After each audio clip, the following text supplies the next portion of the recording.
ശോഭാ സുരേന്ദ്രൻ ഇപ്പോൾ മാധ്യമങ്ങളുമായി സംസാരിക്കുന്നു എന്നതാണ് പുതിയ വിവരം. അതെ, ശോഭാ സുരേന്ദ്രൻ സംസാരിക്കുന്നു. ഇപ്പോൾ പാവപ്പെട്ടവർക്ക് വേണ്ടി പ്രവർത്തിക്കുന്ന ഒരു പാർട്ടി എന്നുള്ള വിശ്വാസ്യത പ്രവർത്തകർക്ക് നഷ്ടപ്പെടുകയും പാവപ്പെട്ടവർക്ക് വേണ്ടി പ്രവർത്തിക്കുന്ന ഒരു പ്രസ്ഥാനം എന്ന് പറയുന്നത് ഭാരതീയ ജനതാ പാർട്ടിയും അതിന് നേതൃത്വം കൊടുക്കുന്ന ആരാധനായിട്ടുള്ള നരേന്ദ്രമോദിയുമാണ് എന്നുള്ള ഒരു ബോധ്യവും ജനങ്ങൾക്കുണ്ട്. അപ്പോൾ ഏറ്റവും അടിത്തട്ടിലുള്ള മനുഷ്യനെ മുഖ്യധാരയിലേക്ക് കൊണ്ടുവരാൻ വേണ്ടി പരിശ്രമിക്കുന്ന ഈ പ്രസ്ഥാനത്തിനകത്തേക്ക് ഇനിയും ആളുകൾ വരും എന്നുള്ളതാണ്. മാത്രവുമല്ല, അവരെ സംബന്ധിച്ച് ഇനി ഇന്ത്യൻ നാഷണൽ കോൺഗ്രസ് എന്ന് പറയുന്ന പ്രസ്ഥാനത്തിനെതിരായിട്ട് 60 വർഷത്തിലധികം പോരാട്ടം നടത്തിയ ആളുകളാണ് കമ്മ്യൂണിസ്റ്റ് പാർട്ടിക്കാർ അല്ലെങ്കിൽ അതിലെ പ്രവർത്തകന്മാർ. കാരണം എന്താണ്? അഴിമതിക്കെതിരായിട്ടുള്ള പോരാട്ടം, രാജ്യം സുസജ്ജമാകണമെന്നും രാജ്യത്തെ ഉള്ളവനും ഇല്ലാത്തവനും തമ്മിലുള്ള അന്തരം കുറയ്ക്കണമെന്നും ആഗ്രഹിച്ച ഒരു പാർട്ടി. ആ പാർട്ടിയുടെ അഖിലേന്ത്യാ തലത്തിലുള്ള നേതാക്കന്മാർ ഒരിക്കലും സംഭവിക്കാൻ സാധ്യതയില്ലാത്ത പ്രധാനമന്ത്രി പദവിയിലേക്ക് വരണമെങ്കിൽ 4 അയലത്ത് പോലും സീറ്റുകൾ ലഭ്യമല്ലാത്ത രാഹുൽ ഗാന്ധിയെ മുന്നിൽ വെച്ചുകൊണ്ട് കോൺഗ്രസ് എന്ന് പറയുന്ന പ്രസ്ഥാനത്തെ ക്ഷയിപ്പിക്കാൻ വേണ്ടി പരിശ്രമിച്ചിട്ടുള്ള അഖിലേന്ത്യാ തലത്തിൽ ഇന്ത്യ മുന്നണിക്ക് നേതൃത്വം നൽകുന്ന ശ്രീമാൻ KC വേണുഗോപാലിനെ പോലെയുള്ള ആളുകൾ നയിക്കുന്ന കോൺഗ്രസ് എന്ന് പറയുന്നത് ഉപ്പുവെച്ച കലം പോലെയായിട്ട് ദേശീയ രാഷ്ട്രീയത്തിൽ മാറിക്കഴിഞ്ഞിരിക്കുകയാണ്.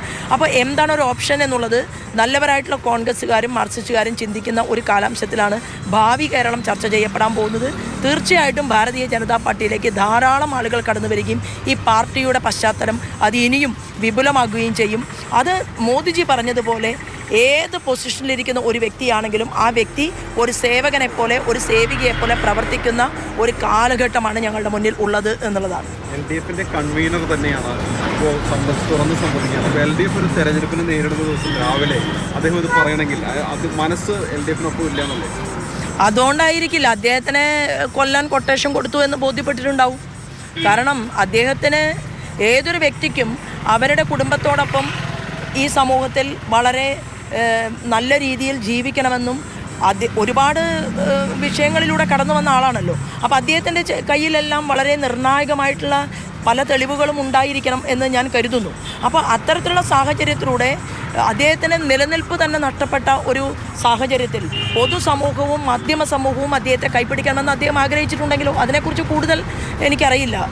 എന്താണ് EP പോലുള്ള നേതാക്കൾ BJPയിലേക്ക് ക്ഷണിച്ചു എന്നുള്ളത്, അത് LDF കൺവീനറെ തന്നെ ക്ഷണിക്കുന്നു എന്നുള്ളത്, വരാൻ താല്പര്യമുണ്ട് എന്നുള്ളത് നേരത്തെ സൂചന ലഭിച്ചതിൻ്റെ അടിസ്ഥാനത്തിലാണ്. അല്ലല്ല, ക്ഷണിക്കുകയല്ലോ. അതായത് മനസ്സ് മരവിച്ചുകൊണ്ട് നിൽക്കുന്ന പ്രസ്ഥാനത്തിൽ നിന്ന് എന്ത് ഡെസിഷൻ എടുക്കണമെന്നുള്ളത് ആ വ്യക്തിയാണല്ലോ തീരുമാനിക്കുന്നത്. അപ്പോൾ ആ തീരുമാനിക്കപ്പെട്ടതിന് ശേഷം നടക്കുന്ന ചില കാര്യങ്ങളെക്കുറിച്ച് സമൂഹ മധ്യത്തിൽ വരുന്ന സമയത്ത് അതിൽ ഇത്ര എന്താണുള്ളത്?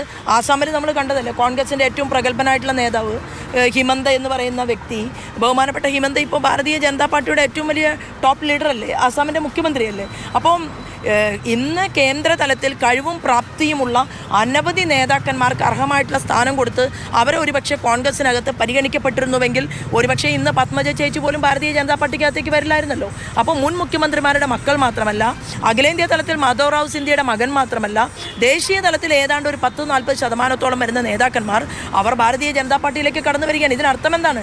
ഈ പാർട്ടി മുന്നോട്ട് പോകുന്നത് ശരിയായ ദിശയിലാണ് എന്നുള്ളതാണ്. അല്ല, ഞാൻ അങ്ങനെയൊന്നും പറയുന്നില്ല. പക്ഷെ ഒരു കാര്യം ഞാൻ പറയാൻ ആഗ്രഹിക്കുന്നു.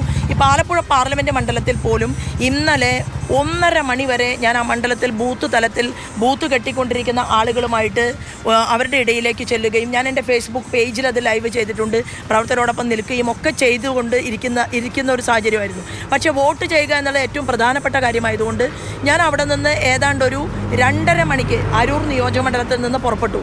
2:30 മണിക്ക് പുറപ്പെട്ട് ഏതാണ്ട് ഒരു 5 മണിയോട് കൂടിയിട്ട് 4-5 മണിയോട് കൂടിയിട്ട് എനിക്ക് എൻ്റെ വീട്ടിലെത്താൻ പറ്റി. വടക്കാഞ്ചേരി നിയോജകമണ്ഡലത്തിലാണ്, ആലത്തൂർ പാർലമെൻറ്റ് മണ്ഡലത്തിലാണ്, 53-ാം ബൂത്തിലാണ് ഞാൻ വോട്ട് ചെയ്തത്. അങ്ങനെ ഞാൻ വന്ന് കിടന്നിട്ടേ ഉള്ളൂ. ഒരു അരമണിക്കൂർ 1 മണിക്കൂർ ഉറങ്ങാമെന്നുള്ള രീതിയിലൊന്ന് കിടന്നു. ആ സമയത്താണ് ആലപ്പുഴ പാർലമെൻറ്റ് മണ്ഡലത്തിലെ ഹരിപ്പാട് നിയോജകമണ്ഡലത്തിലെ കുമാരപുരം പഞ്ചായത്തിൻ്റെ പ്രസിഡന്റ് എന്ന് പറയുന്നത് BJPയുടെ ഒരു സ്ത്രീയാണ്.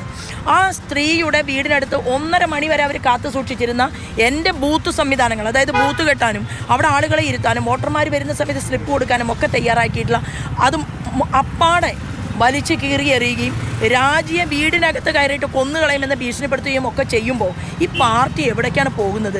എന്താണ് ഈ പാർട്ടിയുടെ നയമെന്നുള്ളതല്ലേ? അപ്പോൾ സ്വാഭാവികമായിട്ടും കേരളത്തിൻ്റെ പൊതുസമൂഹത്തിൻ്റെ മുന്നിൽ